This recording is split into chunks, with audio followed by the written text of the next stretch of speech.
Hello, everybody. Welcome to yet another fantastic virtual tasting live on Facebook with Becker Vineyards. I'm Rebecca Nelson, the Wine Club Director here. We've got a fantastic lineup for you tonight. We are, of course, trying another of our library releases this evening. This is our 2014 Chevaux Noir. I'm really excited for everybody to try this. This is actually the very first vintage that we made of this particular blend. And so you guys are going to be trying this tonight. And with us tonight, we have Dr. Richard Becker. We also have our winemaker, Jon Leahy. We have our assistant winemaker, assistant winemaker and enologist, Rachel Fanning. And then as a special treat, we have an added food component for this. I know it's Monday, but we're just shaking things up for you guys. So tonight we have with us the executive chef, Michael Lockhart, and also sous chef, Jon Higginbotham. Both are work for us at Becker Vineyards and put on all of our fantastic dinners and events that we have there. So they're going to be going through a fantastic wine pairing or food pairing for this particular wine with you tonight. So we've got a lot going on. I'm going to go ahead and turn it over to Jon to get you guys started. Enjoy, everybody. Cheers. Cheers, Rebecca. Thank you again. Into week 18. So you've been steering this ship right along. So before we get going though, and we cut over to the chefs here in a second, I want Doc to lead us in his introduction. If you wouldn't mind, Dr. Becker. John, thanks, John. This is our 18th week of trying to have a little distraction from the terrible pandemic that's affecting us, and now the financial consequences that are following, and all the pain it's causing so many friends and now family members and patients and colleagues all affected by this. And so this has been our thought as a way to have a few light minutes about this. And so in that sense of trying to make French wine in the German hill country with an Irish winemaker, we're trying to make French cuisine in the same circumstances. And I think Michael Lockhart is probably French or English name, and Jon Higginbotham certainly that's not a heavy French name, Sean, but these guys can really cook. And for the last several weeks, they've started every Saturday trying to turn the page in a Julia Child cookbook, which has been a great treat for us. And what they're cooking tonight, they made last Saturday, and I'm excited. I'll let them tell you about it. But this has been just so much fun. And our goal, if we ever get things back open again, if we feel it's safe to open, will be to offer the best French wine and the best French cuisine. And my son Joe actually speaks French fluently, and I fake it effectively. So you can have a French experience in the Texas Hill Country, and that's what we're talking about tonight. John, thank you. Yes, sir. Thank you for that introduction. And and with that, why don't we cut over to the kitchen there at Becker and say hello to our chefs. And everybody bear with us. If you guys cut out, we'll take over from there. But we want to see what you're cooking. If you'll give us a little rundown and get started.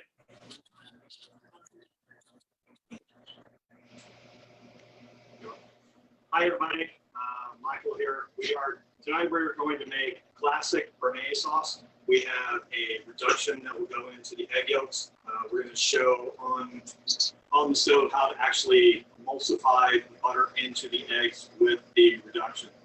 We've got our vitalized mise en place here, going from shallots to tarragon, white wine, white vinegar for the reduction, and then the mise en place for the actual sauce. That sounds perfect. Michael, listen, we're going to talk a little bit about the wine. If you all want to get started, we'll cut right back to you here in a couple of minutes. Okay, Rachel. Hey, Jon. It's Monday. Welcome back. Yes. So would you lead us off in the initial taste, please? Absolutely.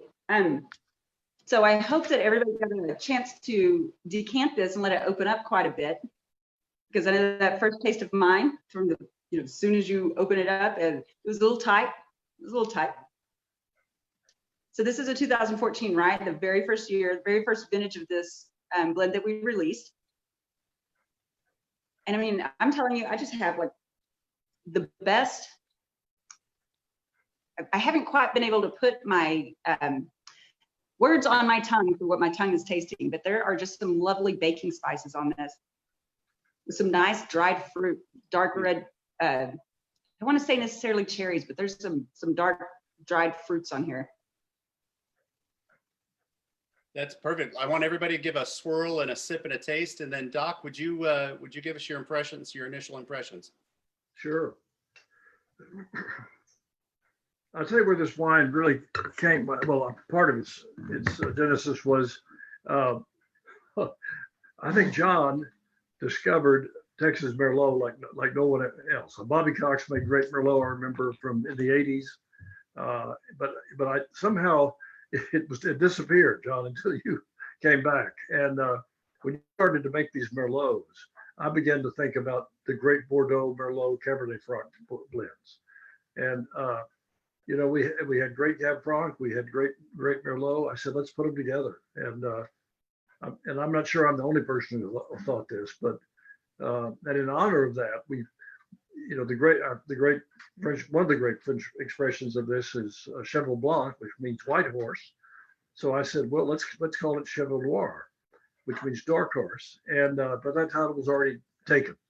So we began playing with the words, and Chevaux, which means horses, was not taken, and we got that approved, and we're able to call it Black Horses. So that's where the name, that's where the genesis. But the genesis for me comes from tasting the Merlots that you made with Rachel. I mean, it's been really a great step forward in our winery. Well, it really, you know, Texas Merlot is that is one of the outstanding varietals that we grow here, I think. I really do think we have, and we've got several of them, you know, several of our growers, and I think Rachel will agree with me. You know, we've got the Reddys, certainly the Wilmoths, and then the Newsome's Merlots that they've done such an outstanding job. Well, listen, before I get lost in my own talking, I want to cut back over to the chefs and see where they're at. So let's join them in progress. Hey, chef, how's it going? Good. So we're starting the reduction for the bearnaise sauce. We have our white wine. We use the 2017 Chardonnay, a little bit of white vinegar, tablespoon of shallots, a sprig or more of the fresh tarragon, and about 5 peppercorns. This is going to go on the stove. We're going to take this, we're going to reduce it by about 90%. It's going to be a little bit syrupy, but not too syrupy. And then we're going to strain everything out. That's all we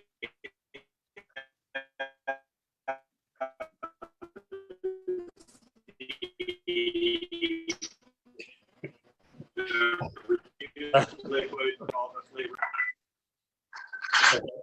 Well, I think maybe we'll give them a chance to catch up on bandwidth. We'll go back to it. So the gist of this is they're getting ready to take that reduction or that sauce, cook it down to a reduction, and then okay, I see that they're starting to come back.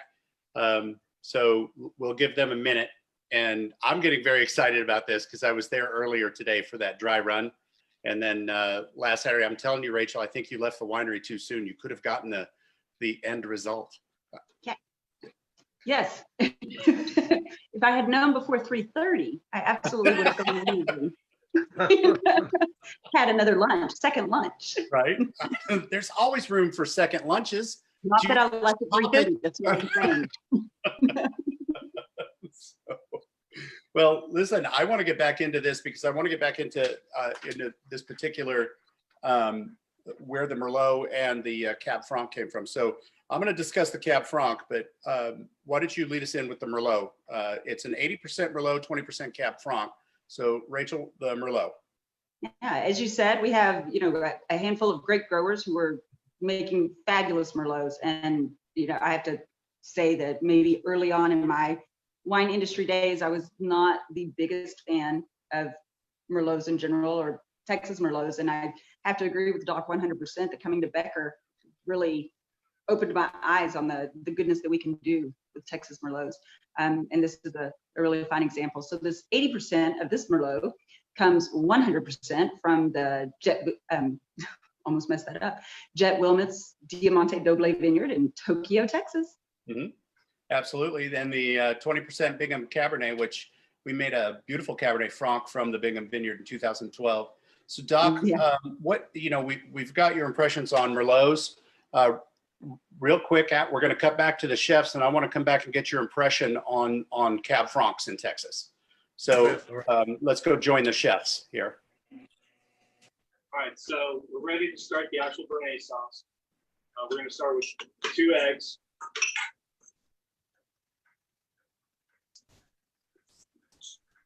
Now, those whole eggs are just yolks. So just the yolks. I'm sorry, yes, just the egg yolks. A little, like about a tablespoon of water.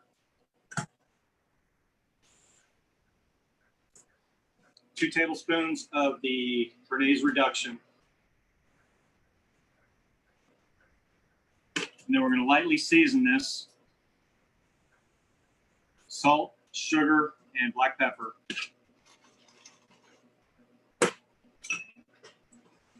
So the job of the water is, it makes more volume. When you make this, or when I've always made this, it gets to be too thick, and I end up adding water to it.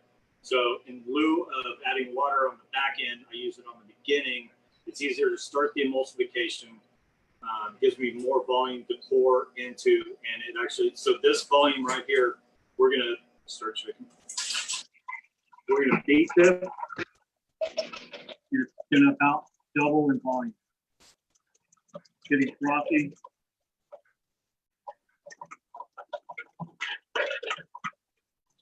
Okay, so the idea here is to incorporate as much air as possible right now. Yeah. The more air that we can get into the sauce, the lighter, the fluffier it will be at the very end. So once we're nice and fluffy, we're going to go to the stove. And what we have set up over here, we have a pot with water in it, towel on top so it stabilizes, it doesn't fall, and it doesn't spin as we whisk.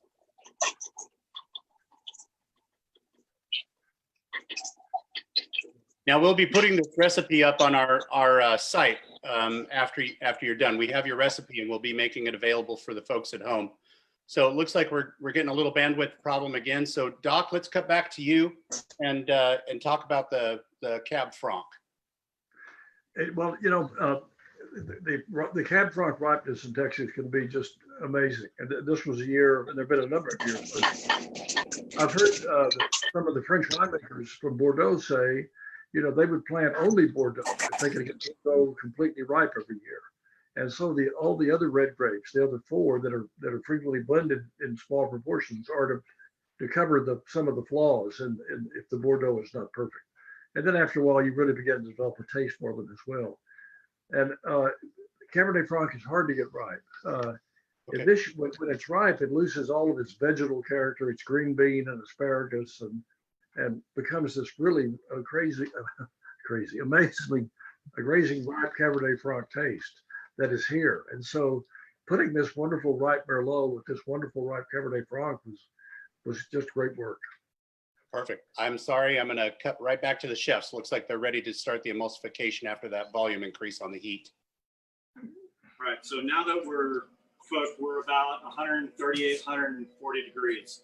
You can take this and actually take it, and you can pick it up, and it's nice and light and fluffy. So now we have our clarified butter. You can use ghee. You actually can buy ghee in the stores. In lieu of going through the process of separating and getting clarified butter, you can actually buy ghee. We actually made this today, and now we're going to start this emulsification process. When we start this, the most crucial part is to go slowly in the beginning. Build the foundation. Okay, so what he's saying, guys, in case I think it's coming through warbly, is to start very slowly at the beginning, drizzling the butter in to build the foundation. Yep.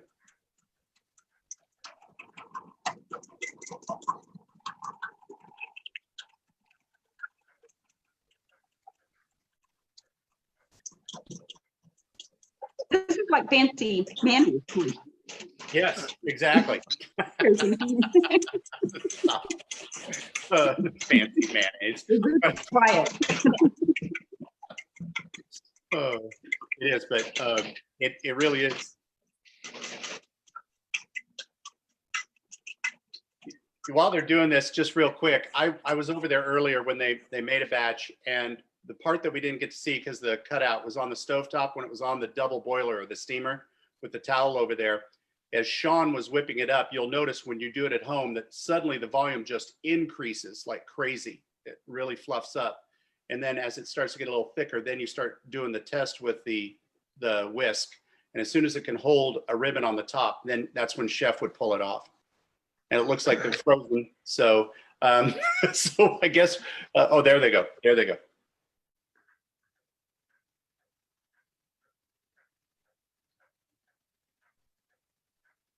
Oh, just a little bit of water, I think, to kind of thin it out. I'm sorry, we're not getting any sound over there. Let it be known.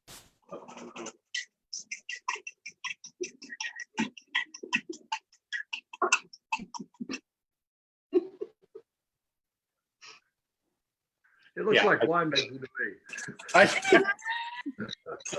think it's probably a little bit intense at times. Yeah, I don't know. I'm feeling pretty good that we got this in the bottle without everybody seeing everything we had to do. You know, this reminds me of the year at which we decided to crack an egg and take an egg white and whisk it with a little bit of salt and put one egg white in every barrel. And there were 1,000 barrels. So we ended up with 1,000 egg yolks. And we donated them to several of the charity kitchens around, and they were glad to have them. I think they had some very rich food, but it was quite an effort to put one egg white in every barrel, let it fall through, reduce the tannins. Oh, yes. And, Yep. yeah, I've been there and had to do that. So, okay. I think we'll cut back. Chef, can you hear us okay? No, I don't think. Can you hear? Yep. All right, so we've gotten almost the whole amount of 2 cups in there. I did add a little, it was getting a little bit thick, so I added a little bit of water to thin it down. I used the water from the pot that we use as our bain-marie or double boiler because it's the temperature, same temperature as the eggs. So use that to kind of thin it down as opposed to using cold water or screaming hot water. So now we're going to add, so this is tarragon. This is fresh tarragon that's been picked, blanched, cooled, and chopped. The reason why we blanch it is once it's blanched, it will retain its green color in the sauce longer than if it was just chopped. So I like to chop it after it's blanched. And this is in the bowl. This is what we have. So there's been question and recent debate and talk about how do you tell when this is actually ready and how the sauce is done.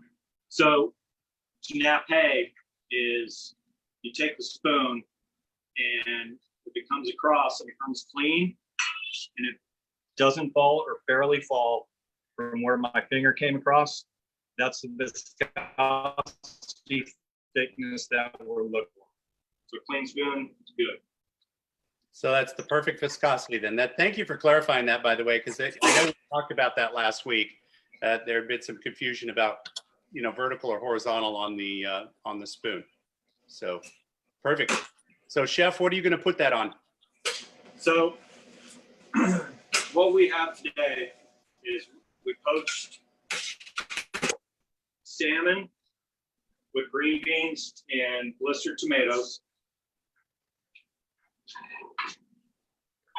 Hey, and Chef, I love what you poached it in. Tell everybody what the poaching solution was, please. So in the poaching liquid, we have chopped onions, a little bit of celery, and more of the 17 Chardonnay.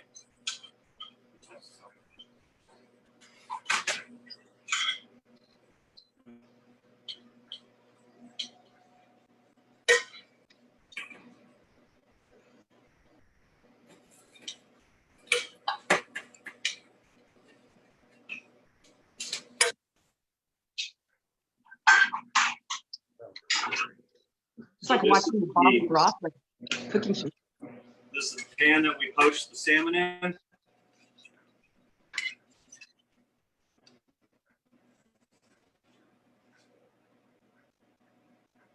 we're going to plate this here.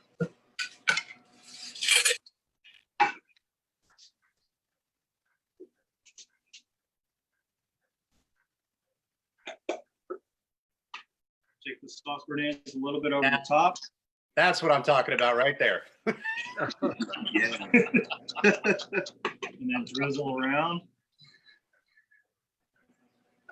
And then we also have an herb salad. We have fresh Italian parsley, bias cut scallions, and mint. Look at that.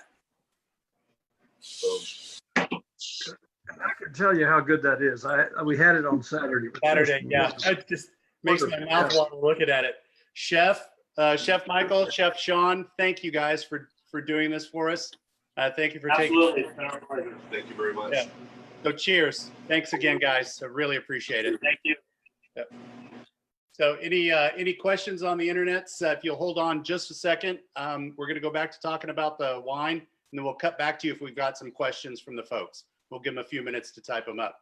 So Doc, back to the Cab Franc and the Merlot. So we were talking earlier, you had mentioned that it's, after we got the Merlots and the Cab Francs in, thinking about this process. So now that it's been in bottle for 6 years, what do you think? I think it's beautiful. Wonderful. It's a wonderful Bordeaux note, complex, herbal, some eucalyptus, and it's just it's a treat to taste it. I don't think I'd tasted this in a long time. we had it Saturday paired with Michael and Sean's creation, and it was a great match. And Rachel, now that you've been drinking it for a second, and then we've got a couple of questions that I want to get to, but what do you think now that you've been swirling it a little bit? Oh, absolutely. I have to 100% agree with what Doc's saying. It's got that nice eucalyptus note on the back there. And you were saying about the pyrazines, the greenness that comes off of the Cabernet Franc. Cabernet Franc, but that's one of the things that makes Cabernet Franc a Cabernet Franc, right? And if it's not there, I miss it. And I know there's a big movement to try to remove those pyrazines, all those green notes, the bell peppers, and even jalapenos in some of the wines. And it hurts my soul. We should not remove these things. I agree with you. I think Cabernet and Cab Franc have to have some pyrazine in there. That's their that's oomph. And when they age, that becomes such a beautiful underpinning for this well-aged wine on there, in my opinion. But so one of the questions, Doc's the inspiration behind the label. We haven't talked about these labels in a while too. So right now we're looking at looks like the hammock scene that Tony Bell painted. Can you give us a little background on that?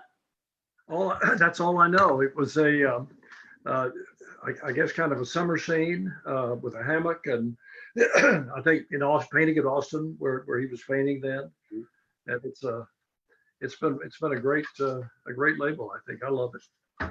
I do too. So just as with most of our labels, they are Tony Bell paintings that the Bell estate granted us permission to use, which was very nice, and it's been wonderful to be able to when we create a new label to go through and find something of his that matches like the embodiment of what that wine is, and this wine to me is the embodiment of Texas summer in a bottle. These are that sunshine, that of course all the hard work, but just that brilliance of what grows in that soil. So wine to me has always been a bit of summer in a bottle, but this is truly a great example of some good grapes and good bottles. So we do have a question for the chef. Crystal, if you're on standby, I've got a question for Chef Michael here.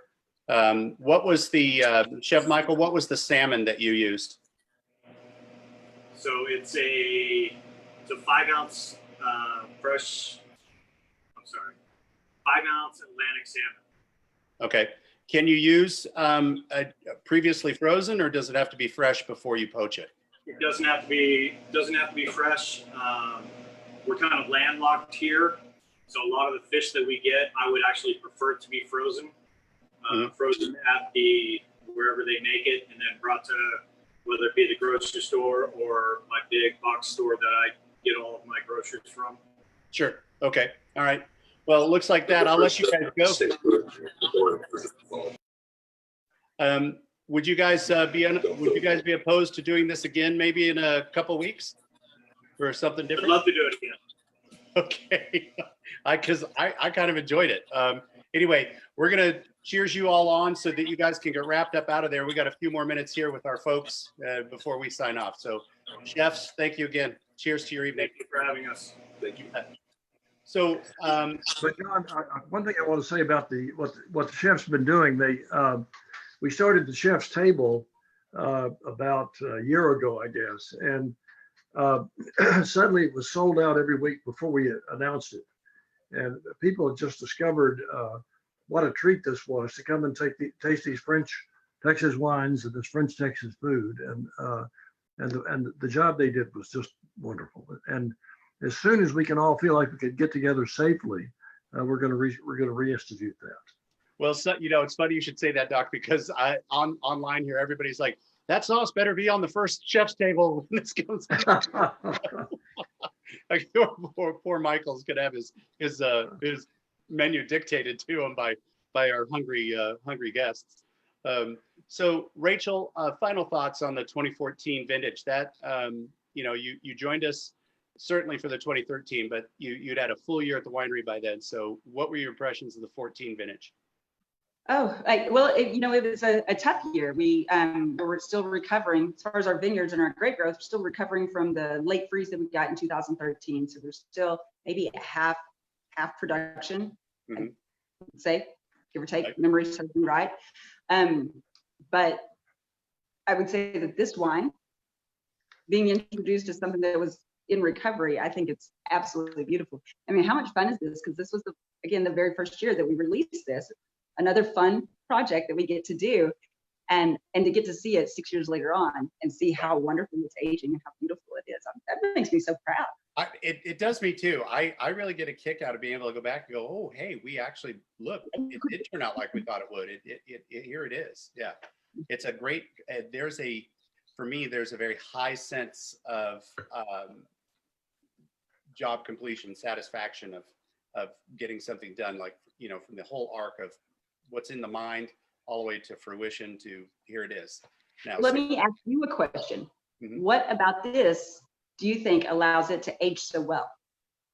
The sheer genius behind the winemaker at Becker.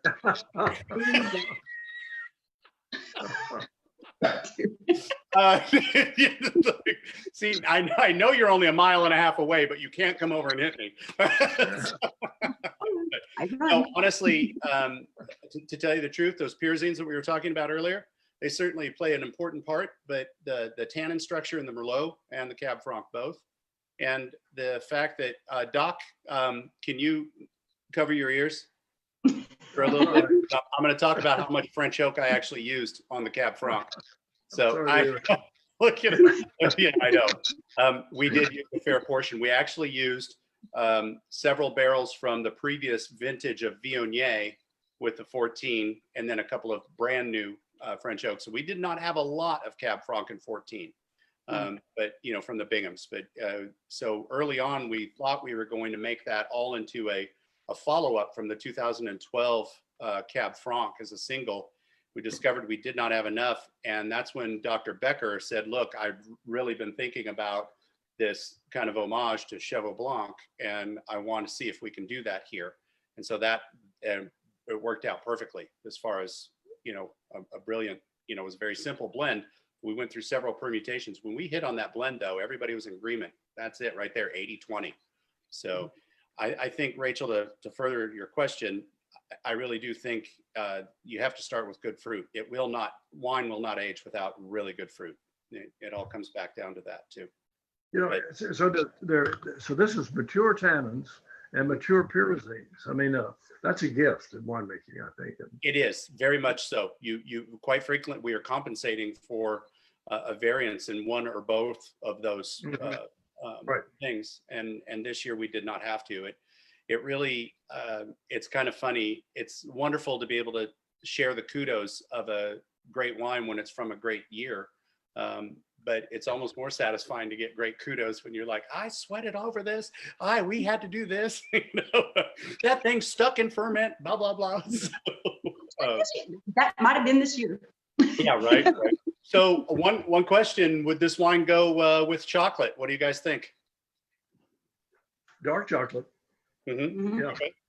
Yeah. Unsweetened, very little sweetening. I think it would be good. Yep, I think so too. So next week, before I forget, and I apologize on Friday, I got a couple of raised eyebrows. I forgot to mention the cooking demo coming up on Monday. So I apologize again. I'm sorry if we guys caught you short. We will make sure that John doesn't forget things like that again. On Monday, we've got, so for next week, we've got the Saunier, the 2016 Saunier, which will be for Monday, the 2017 Carignan for Wednesday, and the 2016 Culinaria for Friday next week. So all library releases next week. So order now in time for next week. And Rachel, you just turned sideways. And so well, I think Rachel froze. So for the rest of this week, on Wednesday, we're doing the 2014 Raven. So that's going to be a fantastic one. And then the 2018 on Friday, the 2018 Petite Syrah, which is our new state release Petite Syrah. So we're very much looking forward to that as well. So Doc, it's just you and I. Shall we just continue for a while and wax eloquent about why wine makes life so much more pleasant? Have you got a cigar, John? I mean, yes, sir. I've got a 858, I believe, in the humidor. That would be good with this, yeah. Yes, I do think so. So we did not get to our food pairings, and if Rachel can come back, we'll ask her. But what would you pair with this personally? I was just thinking about the wine so hard that I forgot about food. But John, I'm blank. I don't know a perfect pairing. Well, I'll lead off because so I've been playing for the last few months with my cookbook collection, and have been trying to go back a little bit. And this is going to sound so funny because I may be of Irish descent, but I'm as American as you can get. So going back to my grandparents' roots, how about if I put it that way?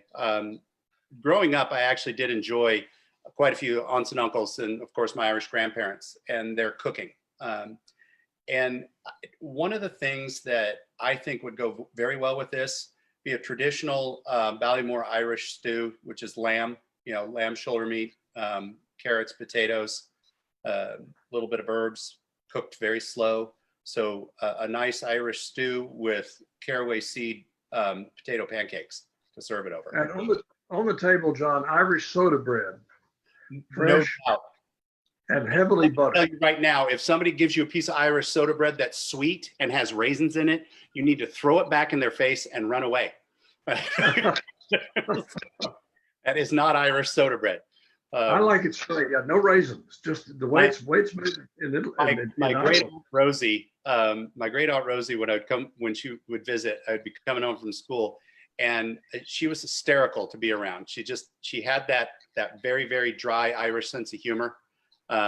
But as I walked through the door, she'd ask, "What do you want a snack?" And she would make Irish soda bread right there in a frying pan and serve it up. Oh yeah, with sliced apples, and yeah, that was so definitely. So something, the French, especially in Gascony, in the southwest of France, they've got some very good food that would go with this. I mean, I'm thinking cassoulet for sure would go with this very, very easily. Oh boy, yeah. Uh-huh. They do cuts of veal, rabbit, roasted rabbit would go with this wine. I mean, it really just lends itself to things like that. Mm-hmm.